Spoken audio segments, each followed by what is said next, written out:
Hello and welcome to today's 5 at 5. Thank you so much for joining me. This is the day the Lord has made. Let us rejoice and be glad in it. I hope you're doing well. One of the things that the Lord has really put on my heart is the importance of us sharing our testimony. It is critical that we share our testimony. Do you recognize that your testimony is a gift? Your testimony is a gift. And you're like, well, wait a second. If I have a testimony, it's because I went through a test. So the test was not fun, Kim. And the test, I did not enjoy it. I did not like it. It was painful. It was hurtful and all of that. So how is my testimony a gift? Well, anything that brings us closer to God is a gift. And so what do we do with this gift that God has given us? Our testimony is not just a story. It is a divine gift, evidence of God's saving grace. It's evidence that God is faithful. It's evidence that God is able. It is evidence of the goodness of God, His transformative power. Have you been transformed by your test that gave you a testimony?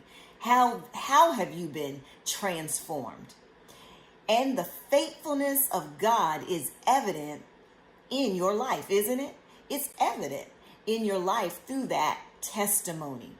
It's a reflection of His work, not your work, but His work. He truly knows how to give us beauty for ashes.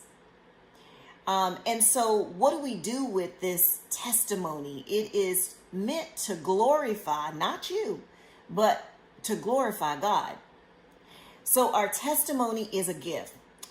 In Psalm 107:2, it says, "Let the redeemed of the Lord say so. Let them tell their story, those He redeemed from the hand of the foe."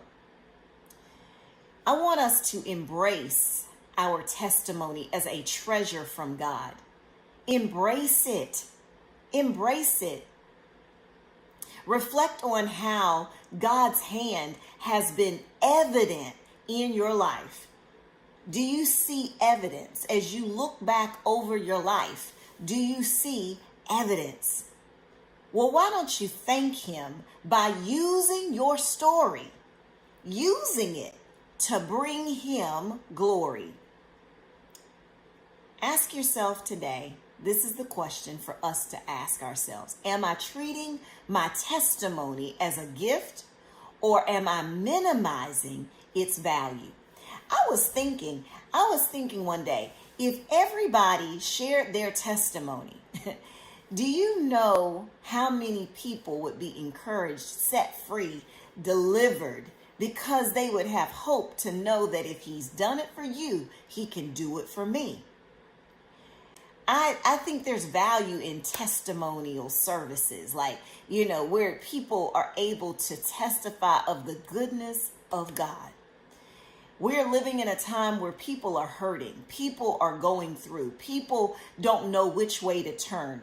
With this election and all that has happened, you've got those that are very happy about what's happened. You've got those that are very sad. People that feel paralyzed by fear because of not knowing what's going to happen. And so it's so important for us as believers to open our mouths and to declare the goodness of the Lord. To be able to say, let me tell you what the Lord has done for me. So while people are afraid and don't know what's going to happen, we are the ones that can say, but God is the same yesterday and today and forevermore. And we can say to them, let me tell you my story. Let me tell you what He's done. And if He's done it before, He can do it again. That is the world we are living in today. We must open our mouths and we must declare the goodness of the Lord in the land of the living. We must tell the story of how we made it over and how we continue to make it over. It doesn't matter who's in office. The God we serve has an eternal office. He was king yesterday, he's king today, and he will be king forevermore. So the believers, the body of believers, we need to remember, and that is the story we are to tell. And that is what we share in a time like this.